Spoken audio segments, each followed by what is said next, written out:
It looks like you're doing like some type of Sub-Zero, like, Mortal Kombat thing. You can... No, that's different. Street Fighter, dude. That's Street Fighter, bro. I know the difference. Oh, that was almost embarrassing to you. Like that was Street Fighter. Listen, I live in Street Fighter 2. Welcome to the Readout Gentlemen, the podcast, where 3 of the 4 hosts provide a refined and intellectual analysis of movies for our private collections, while one of us tries desperately to keep up. We'll let you decide which host is which, but for now, my name is Sean, and with me, as always, following from the crypt, are my fellow vampire hunters, Jeremiah. Translation, what up, yo? Eddie. His lordship lights the pretty ones best. And Brandon. That was creepy. We must know evil to destroy it. It's pretty damn good. That was good. That was good. That was really Nobody good. took mine. I was shocked, actually. As with every review we give, our goal is to answer one simple question. How many drinks does it take to get through the film that we just watched? Now, at the end of the podcast, we'll rate the film based on a scale of 0 to 5, with 0 being a perfect film that you could watch stone cold sober, and 5 being sort of the film that makes you feel as though your flesh is melted from your undead body because of the sunlight. I mean, technically, the dude died happy. Let's go. Keep going. Anyway, tonight we're going to be talking about Nosferatu, the Robert Eggers directed remake of the 1922 original film. Nosferatu tells a loose version of Bram Stoker's novel Dracula, in which an undead count arrives in a Western European city and brings with him death and horror. The exact same plot. Share the exact same plot. It's not the same movie. It's the same movie. This newly released movie stars Bill Skarsgård, Lily-Rose Depp, Willem Dafoe, and Nicholas Hoult, as well as many others. And at the time of recording today, has an IMDb rating of 7.7 out of 10 and has a Rotten Tomatoes score of 85% with the critics and an audience score of 74%. Wow. And William Dafoe, I just want to say thank you for making this movie, be in this movie.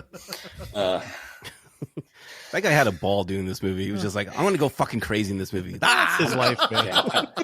Let me just keep drinking and let me just, yes, I like it. All right, so we try and pair our movies or series with a cocktail that we think will help enhance the viewing experience.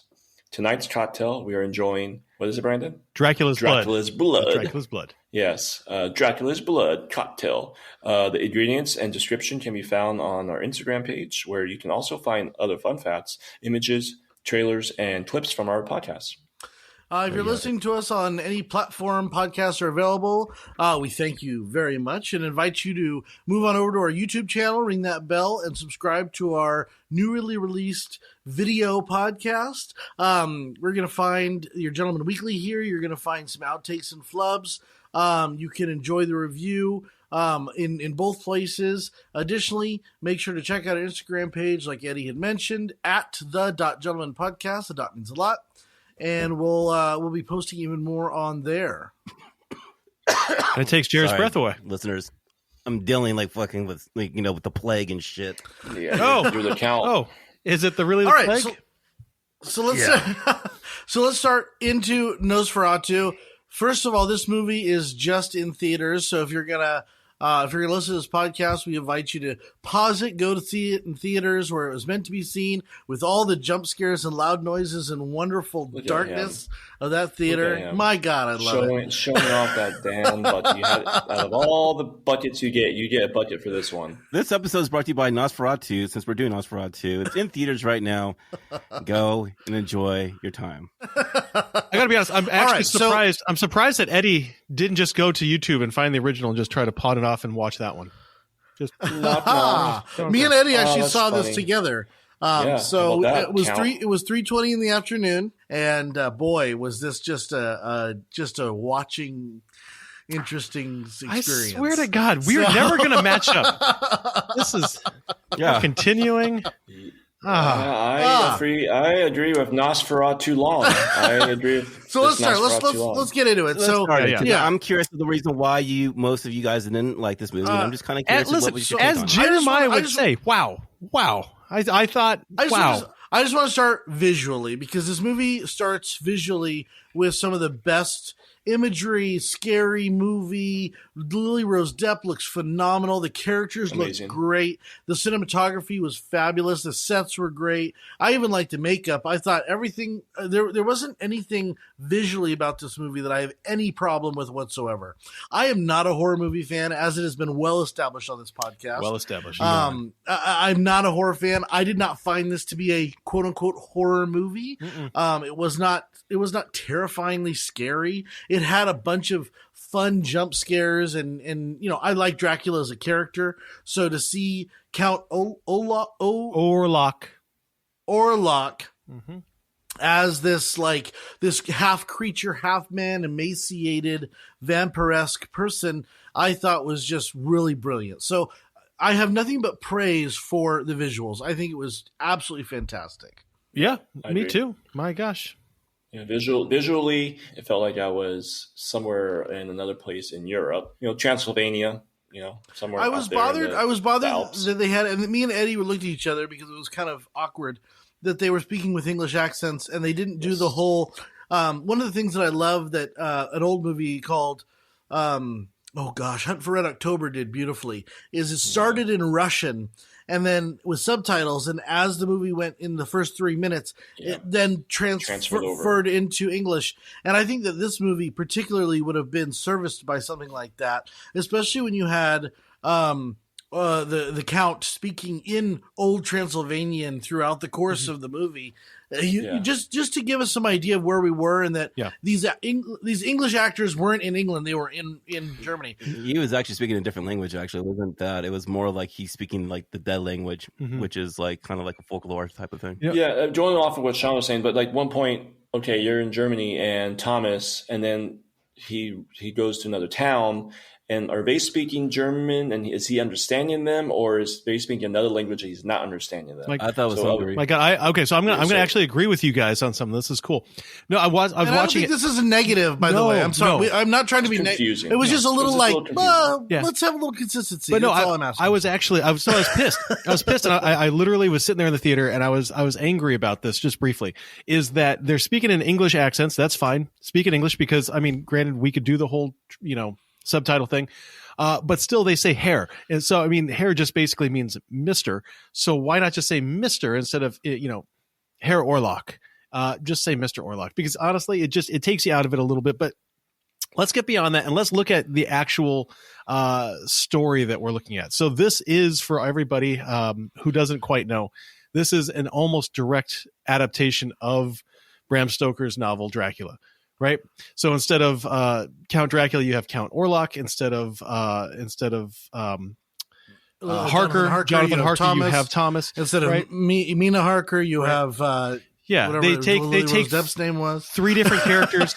They take three different characters. They take Quincy Morris. They take Arthur. They take Dr. Stewart. And they kind of the doctor's there, but they take two characters, bring it into one, and so we get some different characters. But ultimately, the story is the same, right? There's a couple changes at the end. But the one thing that this movie did is that it took a little bit of a detour from the original Nosferatu, which I don't know if anybody's seen, but I've seen the original Nosferatu. And it took a deviation from Dracula. And it went along the same lines as Francis Ford Coppola's Bram Stoker's Dracula, okay? Which is, it created this love story between the Count and Mina / Lily-Rose Depp, which to me, I don't like that. I love the original because it was about evil and it wasn't about this draw to love. So that's my one argument. And this is what Francis Ford Coppola did. And it just bothered me. Yeah. I mean, I feel like I would have liked that more, to be honest, if there was less of a love story between Depp and Count Orlok. Yeah. It was too, it didn't go in detail of why.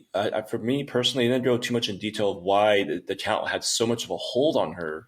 It kind of talked about it here and there, but it didn't really go like he had a strong hold over her from the very beginning of the fucking movie. And I felt like it danced around the reason of why it did. Like, just she called upon it. Like, it's almost like she sold her soul. I felt like at the beginning. Yeah. So I don't think it was really a love story. I think it was her being succumbed to darkness, and that she was, being possessed in a lot of ways. In a lot of ways, she didn't want to be with this person. But it was him to her. It was him to her. The it was more him to her. Like she was wishing for someone, and he was able to get a hold of her, spiritually and everything like that.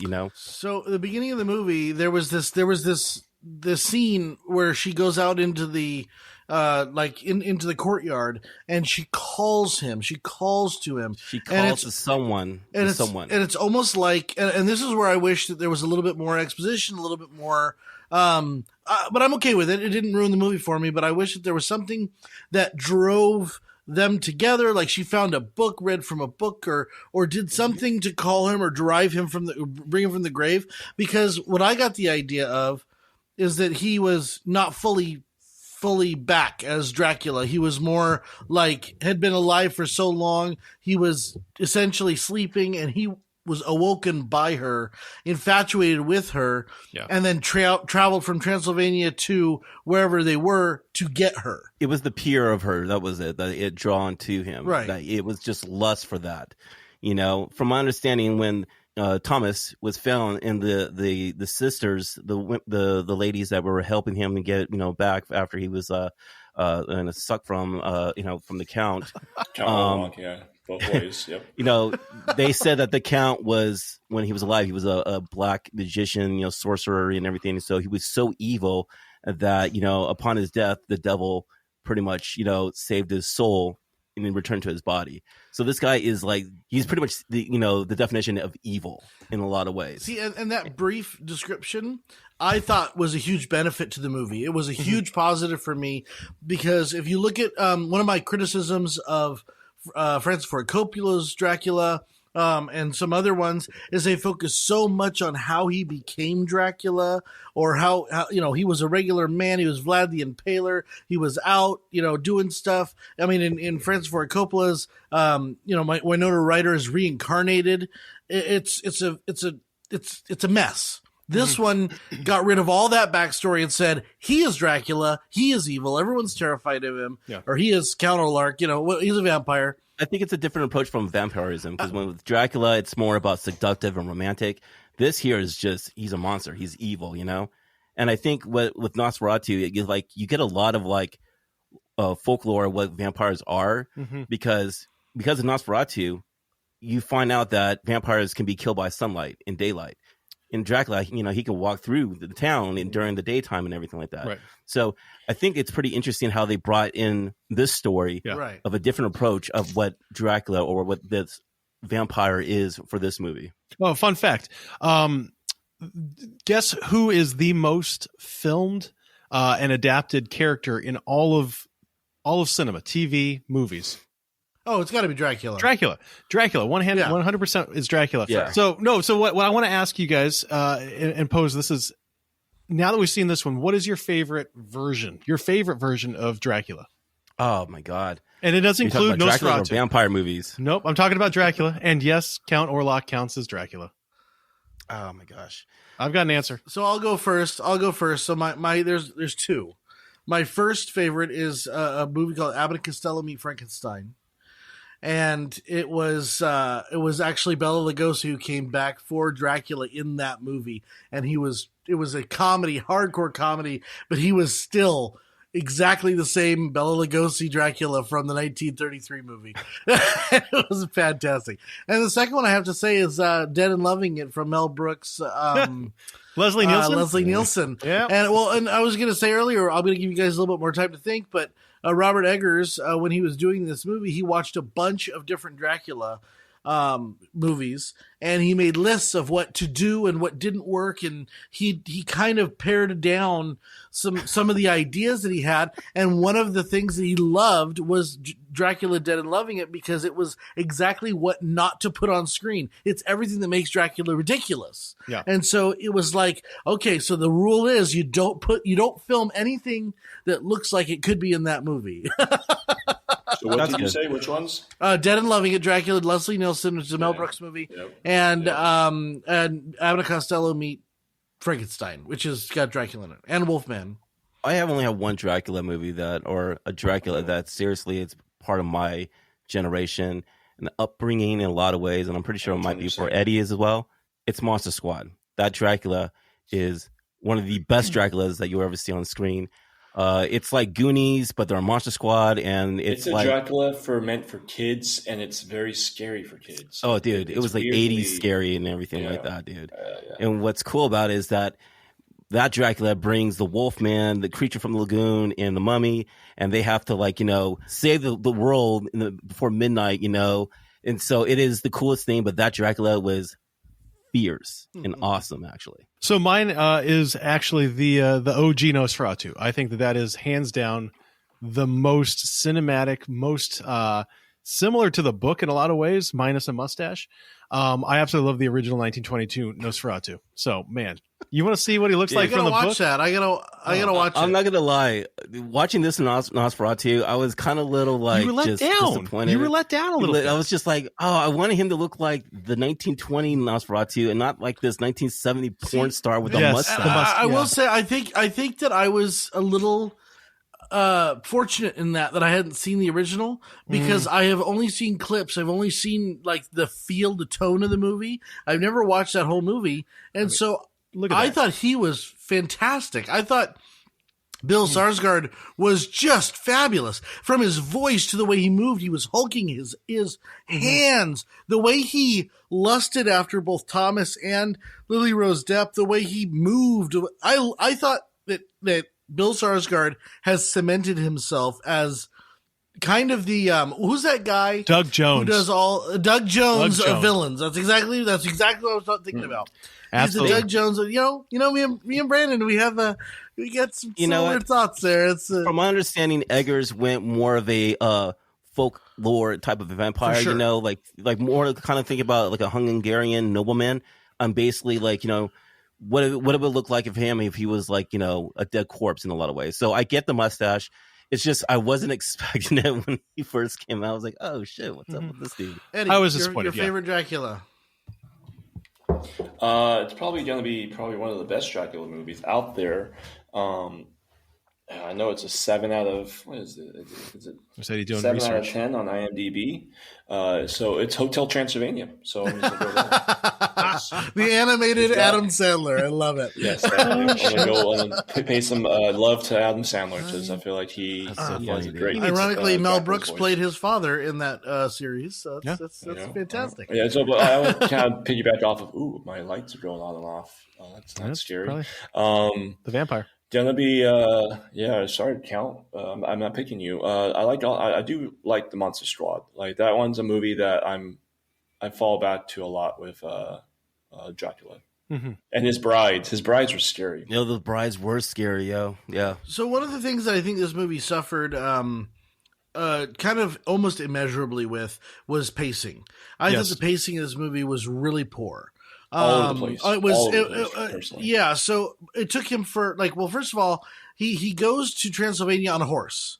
I was expecting him to get on a train and a carriage. I was expecting him to do a little bit. It seemed like it made him seem like it was short, like it was a day's journey. And then all of a sudden he's stopping in that town, and the town is giving a sacrifice to Dracula or to Count Orlok, or so we think. And you've got all the gypsies, and then it made me think, were the gypsies there? But all the time to get to the castle was so long. I felt like that was a real drag on the movie because it was trying to create suspense, and there was no more suspense created than when you saw Orlok for the first time from a distance, and he had that stupid hat on. And I say a stupid hat. It was wonderful. He was terrifying. He was hulking figure in the distance, and he had that booming voice. I think that was probably one of my favorite parts of him. Is when he moved about the room and all of a sudden he was next to him, all of a sudden he was pouring wine, and Thomas was just disoriented. You felt disoriented. That was the scariest part. Yeah. That was probably a cool part. But the whole beginning of the movie before that, I felt like it just went so fast into it didn't talk about anything about Thomas and his newly bride. So it would have been nice to see something to get a little bit more of who my characters are. And then also about he's trying to get with the law firm. I mean, that was confusing. And then all of a sudden, hey, go out here and sell this house, and then you'll be part of us. like there's no backing to anything of the depth, and then I almost wish you take a horse and you ride it right down the street, and there's Transylvania. I almost wish that we had like a childhood Lily-Rose Depp, like suffer a trauma or have something that connected. Like it says she had a history of fits or whatever, but to me it was not real clear about what was going on, and maybe that was intentional, and maybe all that's not important, but I'm looking at the movie as a whole, and it's like all of a sudden she started having fits again, and I'm not sure why. Jerry, you go, and then I got something. Very quick to jump to Transylvania, and then it took a very long, weird time after that. I thought it was the same time that it took exactly what Bram Stoker Dracula was. It literally gave you a foundation that that Lily-Rose Depp had a situation that happened to her that messed her up and everything like that. She's still haunted by that. So you do get the foundation of like what happened with her. The second is that I actually thought it explained a lot. They're trying to get their own place. He's trying to do well with his business. The boss is actually setting him up, and you have an idea that something bad's going to happen. And then you kind of get like this whole visual, like stunning cinematography thing of like his destination, his trip and everything like that. I thought it really brought to you like those long nights. I thought it did everything it needed to do to get to what we needed to do for the whole like castle, like the first like introduction of like Count Orlok. Yeah. Okay. So I have two beefs with this movie, and I'm gonna preface it with saying that I have seen a lot of Dracula movies because Dracula was the first book, and I think I've said it here on the podcast. It's the first book that got me into literature. So I grew up reading Goosebumps, and then my parents were like, you know what, maybe it's time you like graduated into an actual real book. Yeah. And so we went over, and I remember it clearly. Like this was like one of those core memories. One day it was Say Cheese and Die, and the next it was Dracula. So we went in there, and we literally went to the classic section, and my dad bought me Dracula and Frankenstein, the OG Barnes & Noble collection editions. I still have them right there. I can see it. And I read Dracula, and that was what I would call my first real book. And I read it, and it was one of those very few times in my life where I literally started it over as soon as I finished it. I fell in love with Dracula. I think that Dracula it's easily one of my favorite books ever written. So I've always been drawn to the character. I've always been super disappointed in every adaptation of Dracula up until this movie. This is my favorite version of Dracula. Now, I preface it with saying that, but there's two issues that I have with the movie. One, I think you guys are going to agree with, and two, you're probably not going to agree with. One is the pacing. And for me, it wasn't the beginning portion. For me, it was once Thomas got to the castle to once Thomas escaped from the castle, right? That should have been 15 minutes, if that, instead of 45 minutes. That was the portion to me that went way too long. And I get that it was like, this is all happening simultaneous. Yeah, but at the same time, I don't think it wasn't about getting stuck. It just, he seemed, it seemed the same like thing over and over. Yeah. He was on a spell. It seemed like they could have cut half of like the dogs. Like it just, it didn't, he was already terrifying enough. You don't need the dogs. No. You could have cut 45 minutes out of that. Yeah. And then you could have cut 20 minutes out of the Aaron Taylor Johnson family saga of everyone dies. Like, I mean, I like that. I'm gonna argue against that. Like that. It was good. It was good. It was just too. It was just like too much. Like it was just. Let's go. Thomas, I agree. Going back to Thomas's scene, Brandon, I would say around that area when he was all in there, when he kept getting sucked by the damn vampire, if they should have jumped real quickly to him trying to kill him right away, like him. It like should have been going down to. It should have been. It should have been one night. A little jump scare of like you saw him. Yeah. So one night you saw him sleeping, and you saw like maggots on his head and shit. And that was like scary as fuck with rats there. No fucking way I go back to my room. Like, are you kidding me? Exactly. But the thing was that he was being tempted. The whole thing, the desire of it, What desire? The lust and everything for what he wants to gain, for what he needs to do. And so that's the reason why you kind of like it's delaying the whole process. It's the fog, It's like Dracula has a fog over him, or excuse me, Orlok has a fog. The shadow. Yeah. He has this control because even when Thomas says, "I'm going to leave. I'm not feeling well. I'm going to leave tomorrow," he goes, "No, you're going to listen to me and you're going to stay because I need you to stay." And part of this is it kind of backs up what I was thinking is that he's not fully restored. He's not a fully restored human. He is an emaciated version of himself, and he needs blood in order to get rebuilt. Because hunger, man. I almost expected him when he came off of the boat. What's it called? Demeter. The boat called Demeter. Demeter. Yeah, the plague. When he came off the boat, I was almost expecting him to be more fleshed out, like more human. Well, that's what we get. That's what we get from Francis Ford Coppola's version for sure, which I think it does really well. But I'm glad I didn't do this time, because this one, you're like, this guy's a beast, dude. Yeah, he's hungry for blood. This guy is evil. He brings death. He brings plague. He brings hell to the world. It's like I wasn't scared, but it was very creepy throughout the whole movie. I felt, I was like, fuck, this is horrible shit I'm seeing here. Can we talk about 3 things here about this movie that visually I think it was one of the best things I've seen in a long time? Just took my breath away. Camera movement. I thought the crossroad scene was unbelievable, and how it was shot when this carriage was picking up Thomas. It was unbelievable, right? And then the first interest when you see the castle, when he opens the door and you see Count from afar, and you have this tone, this music in the background, it just set the setting so well. My favorite part of the movie, on top of that, is at the end of the movie when you see the shadow creeping on, and it's like paying homage to like the original Nosferatu, where you see the hand walking like in the shadow on the wall and shit like that. Mm-hmm.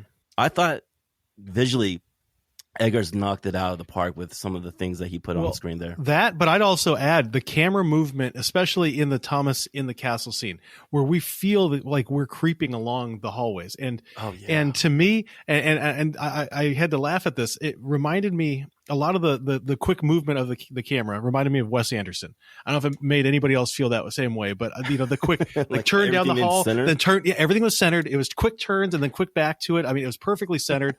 I really thought of Wes Anderson, but it was great. Yeah, my favorite was that it was 3 or 4 of the times he did this is he took the camera and he moved slowly to one side. To one side. Yes. And then all of a sudden there was nothing there and he paused and then he came back. And it was like, I was like, move the camera! He's right there! The anticipation of it, right? You're just like, oh shit. And what's going to happen? One time it's nothing. One time it's a fake jump scare with Lily-Rose Depp in the hall. Mm-hmm. And then one time it's him. And it's like, that's, you take a real good, that's why I thought it was so interesting that the movie had such poor timing, because he has a really good sense of when to scare the shit out of you. Yeah. Like even the first moment of the movie where she does her writhing on the ground and then all of a sudden you see his face, but just for like half a second, you see Nosferatu's face right at the beginning of the movie. And that scared the shit out of me. There was a couple of scenes that just kind of, they really got me, and I don't get got very often. Like I know it's coming. But I got like 3 or 4 times. What about that scene where he puts his hand out, right? And his hand's going over the city and shit, dude. I mean, I thought that was so brilliant. Taking control of the city and everything like that. I thought that was so cool. It actually reminded me a lot of the Francis Ford Coppola one where he releases his green gas or his fog. Mm-hmm. And the fog goes. It reminded me so. There was so much between the Francis Ford Coppola version and this version. I thought, and I'm not a huge fan of the Francis Ford Coppola version. I think it's slow. I think the pacing of that is off, but I think that he's a hard character. I really do, because he's evil. He's seductive. Mm-hmm. I mean, why did he kill the children? Why did he kill the wife of Aaron Taylor Johnson? Why would you do that? Like, what's the purpose? He's evil. Hungry for blood. He's evil. There is no definition, the reason why. It's just plain out evil. But of all the people, of all the people in the town, why did he pick that? Because they were because they had left. But they were close to. It's almost like he wanted to get her essence. I think that's more than anything. I going back to what Jeremy said. I think he mentioned that he wanted to get her to say yes, and he was going to do whatever it takes. So he was going to kill everything around her until she does say yes, and then she has nothing left, so she has to say yes. So just break her, just to break everything. He's breaking her. Yeah, like he's doing it hard. So one of the scenes I didn't get this mentioned that you guys were all saying about. We're talking about these. You turn this scene. It was on the boat. Mm-hmm. And you knew what was trying to happen. The one guy, which kind of made me upset, because this is like the first guy that said, "Okay, there's the devil. We have to kill him." where's everyone else? Where's everyone else doing this? So I felt like there should have been more than just up on top. one person. They're up on top, man. They're protecting themselves. But then you look away and you come back and he has the lantern and he's going to the thing, and then you see him standing. He turns you see his shoulder on one side. You see his shoulder. Oh, yeah, that was he's standing right here. Yeah, it was like that's such a good shot, and I was like, oh, Sean and I remember every so often I have to nudge Sean. He's nudging me, and we're like, you see that? I see that. So, so there was great shots like that were. I was enjoying. I was looking forward to those shots. I was not looking forward to the dead spots of the story. That's what I was saying. No, I think you hit the nail on the head. So if he had taken more of a Raiders Lost Ark approach, I think that this would have been a better movie. And in that, I mean, from the moment the ball chases Indy to the moment that he stops, the movie goes. And I think that's what you need. You need this relentless push of Dracula, of Count Orlok. You need this relentless push that every night he's killing people. Every night he's approaching. Every night he's getting closer. And I did not feel the dread that I should have felt, because everyone knows in that little circle, once Thomas comes back, everyone knows he's coming. Yeah. Lily-Rose Depp should have known he was coming from the very beginning. She should have been warning people like, he's coming. And she kind of did, but they never understood what was coming. And so I just felt like, as an audience member, I needed to feel terrified, that like Terminator terrified, that guy was never going to stop. He was just coming to kill people. I'm sorry. Let me jump in. Okay. So I respectfully disagree with you on that one, because what I think is this is a movie with you on that like too. Robert Eggers has done. And The Witch, I haven't seen Northman, but The Witch is a perfect example of it. I mean, The Lighthouse is just an acid trip, but The Witch is a perfect example of pacing, of slowness. What builds fear. He's all about building fear. He isn't about releasing fear. Didn't build it because he didn't build it. But no, I think he does, because it's quiet. It was a delay of it. So anyway, I think that the slow is okay. I don't think it was great. I think it could have, but I think that if you took an Indiana Jones approach where it's constant, then that's a problem. Also, I think what we have to remember is that for this movie, this is not Dracula. This is one of the big deviations. For this movie, Orlok isn't this blood-hungry, bloodthirsty person. He is going there. No. Wait. Bear with me. He's going there to reunite with this girl that made this pact with him in the end. I don't think he was going every single person that he encountered. How is he not every single person? Well, every person he encountered, he tried to kill. No, but it allowed him to get to where he needed to get to. It was collateral damage is what it was. That's all it was. It's collateral damage.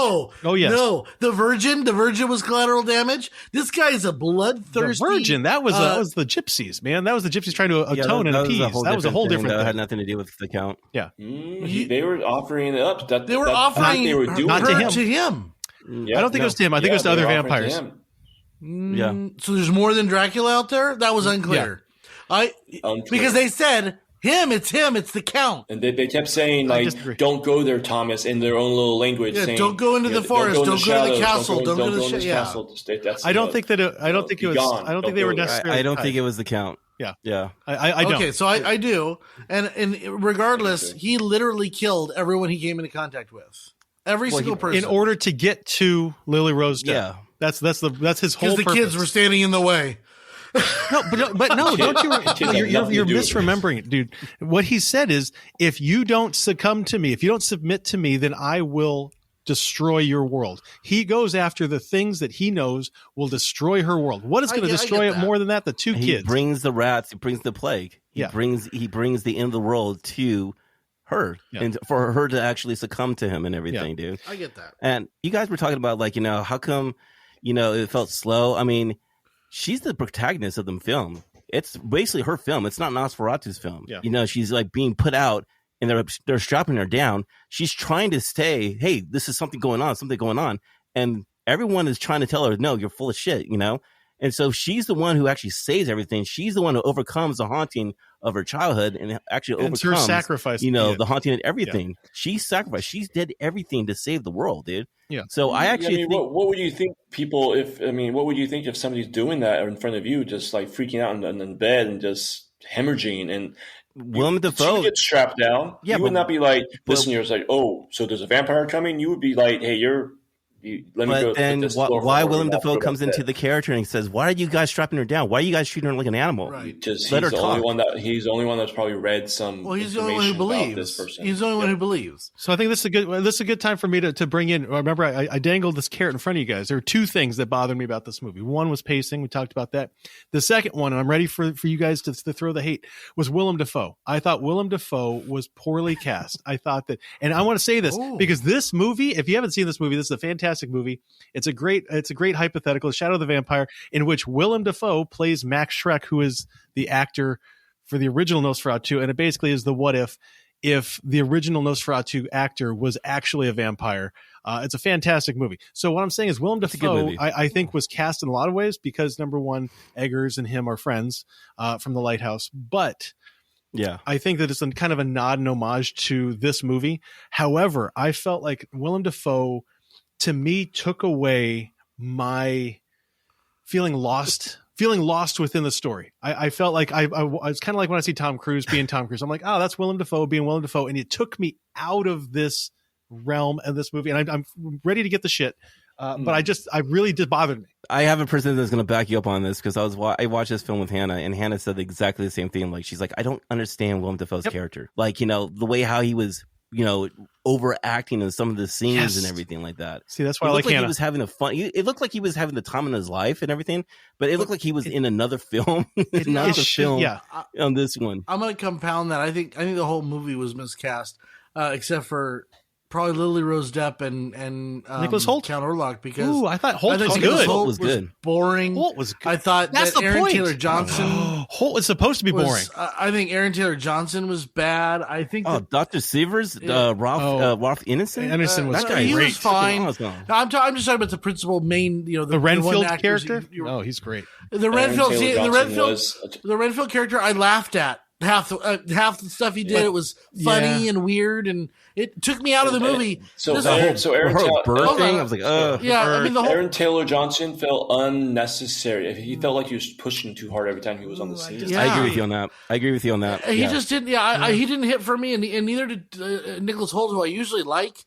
I thought he was boring, and his the way that he approached the role, I thought, once you've decided, to me, he was uncommitted. I did not buy his relationship with Lily-Rose Depp. I did not feel any love there. Yep. I did not feel a good relationship. And then I felt kind of a strained relationship, which is perfectly fine. I feel like he should have had a character development turn in the castle where he had to get back to her. And I never felt that. Yeah. I never felt that turn. I felt like his character development was very poor. And he never really changed from that stoic, quiet, boring character. So, like, I would have been ravenous to get home to protect the person that I love from this horrible person coming to kill her, which at that point he knew. Yeah. And then you have Aaron Taylor Johnson, who has everything. He's the boat builder. He's got the beautiful kids with one on the way and the wife. And he played it like he was this nonchalant, and I would have played it like an idiot, which is he was stupid, a non-believer, someone who he built ships and he had his family, and that is the extent of his life. And I thought you kind of got a little of that, but it was just let me devil's advocate. Was just not great. Let me devil's advocate though, real quick about Thomas. I actually liked Hoult's portrayal of Thomas, and I think what it is because he was boring. He wasn't the one that we devoted ourselves to, because it caused Lily-Rose Depp's character to come more forefront. I think that what we get is this idea of a couple things. Number one, she has an animalistic, romanticized, I don't know what you want to call it, but draw towards the Count. Absolutely. And if Thomas was all that in a bag of chips, I think it would have been kind of more unrealistic.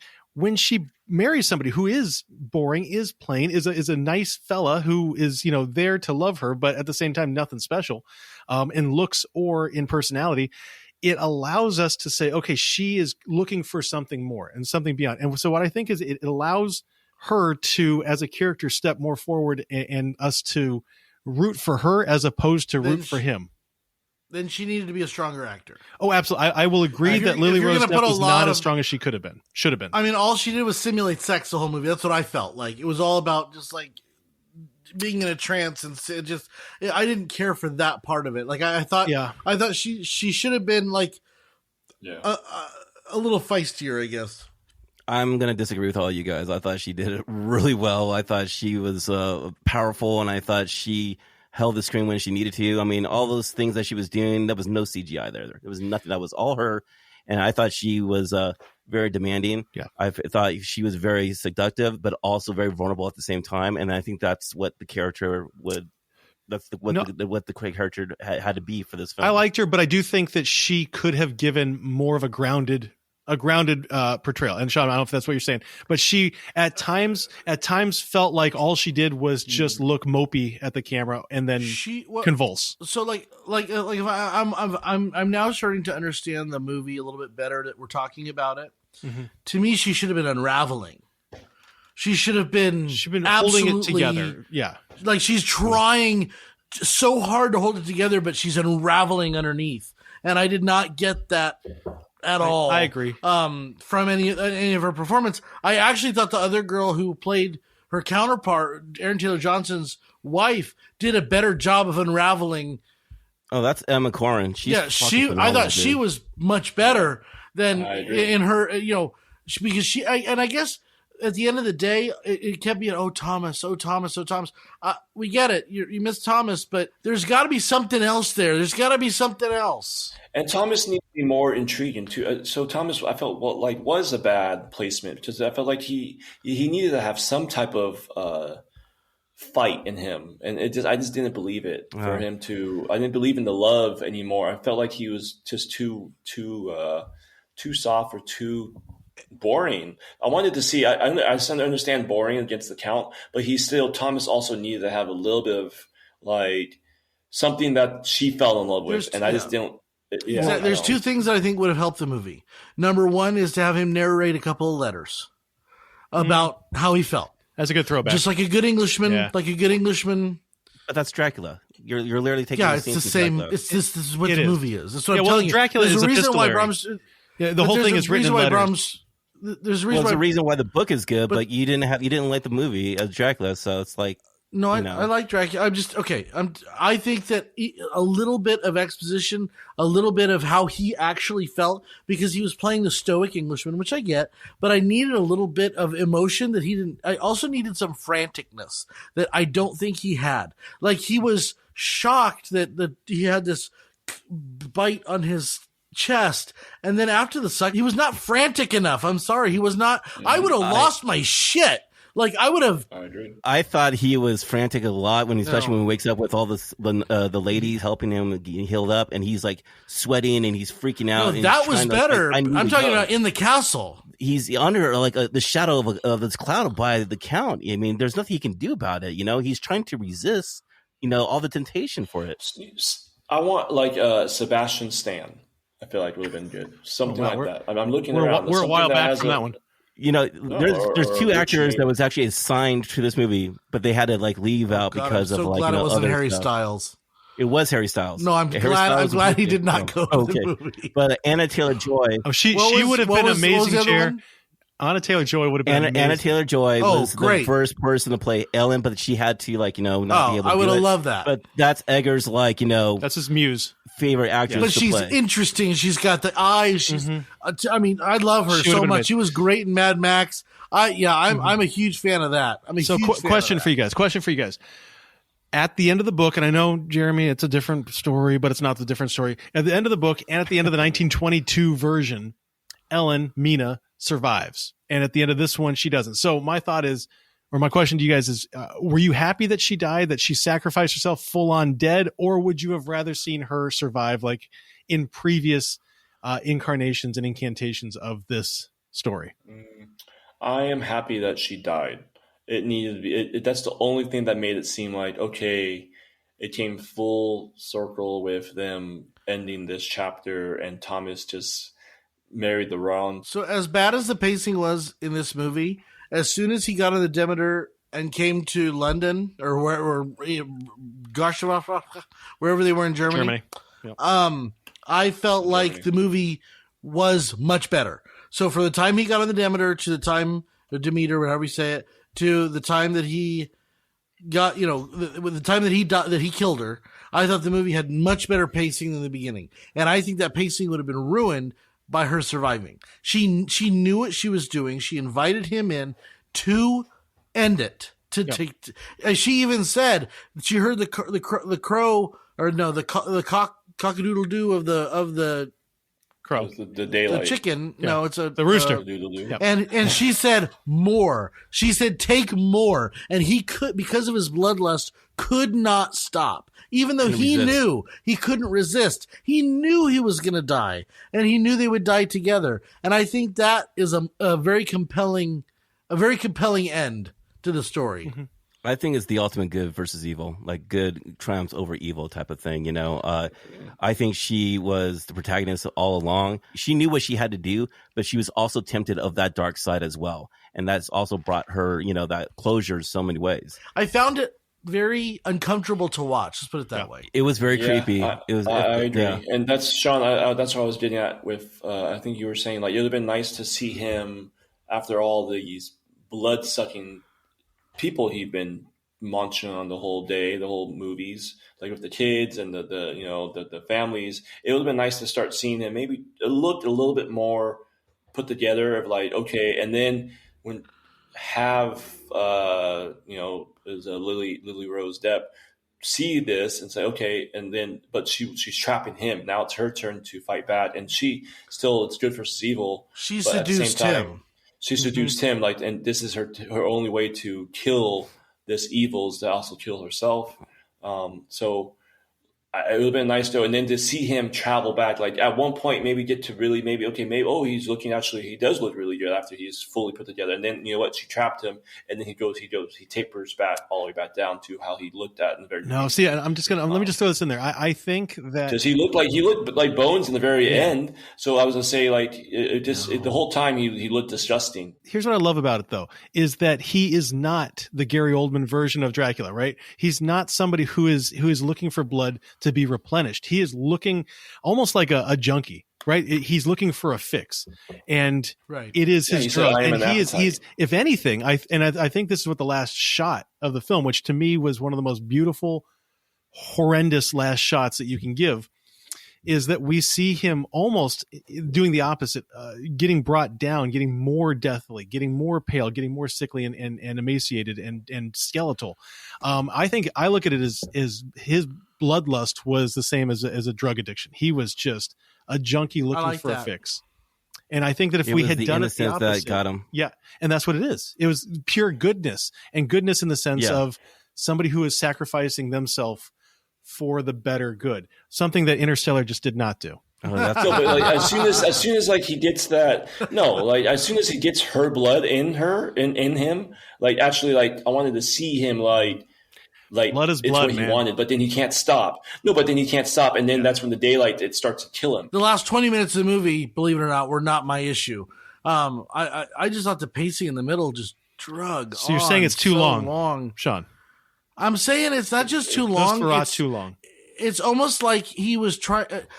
Once again, and I know that you say this is the way he does it, slow burn, but I did not feel any apprehension, any fear, anything until the last 10, 15 minutes when he killed the kids, and I knew it was coming. That scene, kind of pissed me off, but I still didn't feel like a fear, and I wish that I had felt a rising tension. Jaws did that, where it just rose the tension every moment until you got to the end, and I felt like that's what it needed. Yeah, I was a little pissed off also with the doctors and Willem Dafoe. I don't know if it's Willem Dafoe's character. Maybe if he just didn't hit, like I was looking for like an Anthony Hopkins, but like I was something. I felt like it got Anthony Hopkins is in Francis Ford Coppola's Dracula. Yeah. It just would have been more like it felt like it missed parts of, for me personally, in those areas of trying to solve what was going on in the middle of the movie, like how Sean was saying. Like for me, at the end of the movie, great. The beginning of the movie went a little fast, and the very okay, all of a sudden we're just like Romania is right down the street from Germany. like okay, like. So, but I mean, that's a very far distance, and like it just didn't make sense, a lot of it. And then all of a sudden, I wanted more of the Count and to see how the Count got to the Count, and maybe why he has a hold on Lily-Rose Depp. Lily-Rose Depp. I'm glad that we didn't get that much of the Count because that's what makes it more scary. There's no character depth then. You guys are all about character depth. Not with something like this. I don't need a character background about evil. Pick and choose who you want. Then that's okay. That's good to know. No, why do we need a definition about evil lurking in the shadows? I didn't need more. Not just. I didn't need more Orlok. I just needed more like kind of why she was so. Why he chose her? Why they were connected? Anything could have helped. Given me any indication. Why is Thomas so close to Alan Taylor Johnson? Why are they so close with each other? Oh, they were best friends. They're friends. Well, you guys gotta understand. Like, I think Eggers is a unique taste, for a lot of people, an acquired taste for a lot of people, and he may not be for many people, may not be for you guys and everything like that. But I think visually, he brings another way to how you can see film. And I think he was able to do something really nice about this with this film here. I haven't seen any other Eggers, but I guess you would hate if they're all like this. You would hate him. Well, no, I mean with very little storyline and kind of not really explaining much. Yep. I don't know. I feel like it's too vague. It's just too there's not enough there. There's not enough meat on the bone. Me a favor, Sean. Don't watch any of his other ones, man. Yeah. Well, yeah. I'm gonna shit on all of them just for you, like you do with my movies. Oh, here we go. White Christmas sucks. You know how what was a good storyline is Interstellar. That was a great storyline. No. You saved the world with that one. Anyway. This one's just a blood-sucking leech. And that, my friends, we have reached the end of our review, and it's time for each of the hosts to provide a score. Eddie, please provide our scale. It's not my name. Please give me my name. Oh, knock, knock, slap, slap. You know who Knock is? Who's there? No. Who's there? You don't know it? Isn't not the lawyer, the guy that was the one that. Yeah, but why would you turn it into a joke? Just put knock. Knock. 0, the perfect movie. You don't need nothing to enjoy it. That sounds so weird. I like it. Yeah. 1, a feel-good first cocktail. 2, a happy buzz. 3, you're gonna Uber lifting home. 4, rough morning walk of shame. 5, blackout spring break drunk. Okay. Ready for scores in 3, 2, 1. Look at you, Eddie. You're so wicked, evil. Really, Ed? Okay. Yeah, I don't really respect you. There's a between half here in this episode here. All right, Eddie, why don't you go first? This is a movie that I knew nothing about besides that it's a story that's just like Dracula, and it felt like maybe this one did it a little bit better than most Dracula movies. I don't feel like personally Dracula, besides the original, hits the mark. I feel like everything that's tried to hit the mark, there's something always missing. And do they go with the Dracula story? Do they not? So I feel like this one definitely it danced around it, but then it's not really Dracula. So it's like it doesn't make it okay. Pick one or the other. Is it Nosferatu? Is it Dracula? So they made it into a love story, and I don't think it should have been a love story. I feel like that it should have been more away from the love story, and I would enjoy it more of seeing more of a killer on the loose. I didn't get who he was at the really point until I had a feeling he's the Count. But it missed the mark for me personally. I felt like it could have got more in detail with less run-on stories. I wanted more depth, my side of it personally. Best part was Johnny Depp's daughter, Lily-Rose Depp. She was great. Also was, I guess the Count himself was really spooky and scary. I think he is Bill. Was it Bill Skarsgård? Skarsgård, like he's a beast. So those are great points in the movie. It's probably why I didn't have it a complete 5. And then the very end of the movie, I enjoyed. I wish it was more light. I didn't give it a 5. I gave it a 3.6. So that's the reason why those two characters and towards the end of the movie, I was like the last 25 minutes, I was like, oh, it's good. Like now we're gonna go like it's on. I just wish there was about 45 minutes in the middle of the movie. I didn't need to have. So sorry, it's a 3.6. So this is you're gonna Uber lifting home with a shot practically. So I disagree with my brother in a lot of ways. That's with this film. It is what it is. It's just how it is. I think Robert Eggers is an acquired taste for people who want to see films. It may not be your style. I think he brought the tone, the atmosphere, the visuals, the director of photography in this film. The music was just so boils on your skin and everything, man. I think it raised the bar on how you make film here. What you can do with storytelling. It's a great gothic horror film. Some of the acting was great. Bill Skarsgård's great. Or Lily-Rose Depp, she's fantastic. I thought she was great. I think it's one of those movies that you're going to see over and over again, and it's going to really change the way how you see it. Just like all his other films, it just happens where you just watch it over again and you see something different every time. So see it in the theaters if you get a chance. It's a 1.75 for me. It's a feel-good first cocktail with a shot and a little extra shot to it. 1.75. Sean. Yeah, so I agree with most of what Jeremiah said. I think the vibe of the movie is fabulous. The cinematography, the music, the tone of the movie, the way that they set it up is so perfect. I wish that they could have executed a coherent story that kept me engaged for 2 hours and 12 minutes. If I have to sit through that long of a movie, you've got to give me something. You can't just rely on jump scares and emotion. And I felt like it didn't give me tension. It didn't raise the bar. It had all the elements to be great, and it wasn't. And that is what's so frustrating to me. It's like you've hit so many Dracula movies out there that have terrible tone or terrible actors or overacting with vampires screaming and showing their teeth and hissing and all this crap. And you finally have a great villain. And you kind of ruin it with pacing and with incoherent story that is a love story but isn't quite a love story. And then I think that you have some poor actors, or at least not poor actors, but poor performances based on a lack of pacing. And I think that's a lot to do with it. Is just that when a horror movie drags, and I'm not scared, there's a problem. And this is a horror movie. So for me, this is a 3.25. All right.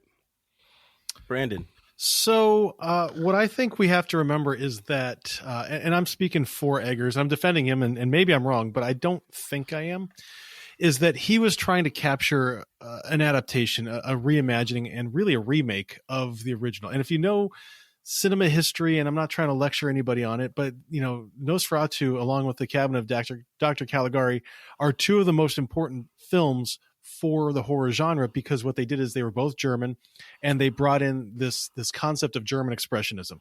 And German expressionism, on a super basic level, is all about creating a feeling, an emotion within the reader or with the viewer. And I think that this adaptation, this remake, captured an emotion.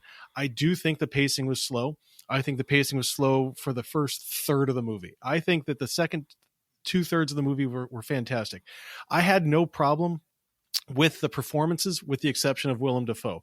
But what I think that this movie did is that it showed, and I'm going to say it, Sean, you're going to hate me for saying it because you're going to say that I'm wrong, but it showed us old cinema. And I'm talking about pre-1930s cinema. It brought in what 1920s cinema could do. And I think that it's not necessarily showing us anything brand new. If anything, it's going back to the drawing board and saying, this is what cinema can do. And it is an emotion. It is a feeling. And if you don't like that feeling of watching and feeling a certain way, and I totally understand, I totally respect it, I think that that you're just missing the purpose of this film. And for that, I think it hits a home run. I think this is the best adaptation of any Dracula story that I've ever seen. And I've seen a lot, and I really love this character. and I think that they did a great job with it. That's why I'm giving it 1.666. Yes, because it is the sign of the Orlok. So there it is. It's 1.666. Sign of the Orlok. I think that this is a really, really good movie, and I do think that it should be seen in theaters because there's nothing better than immersing yourself in the darkness. I do say every time you see her face, when you jump scene and you see the blood coming out of the eyes. Yes. So I guess here's my issue. The original was an hour and 34 minutes. Yeah.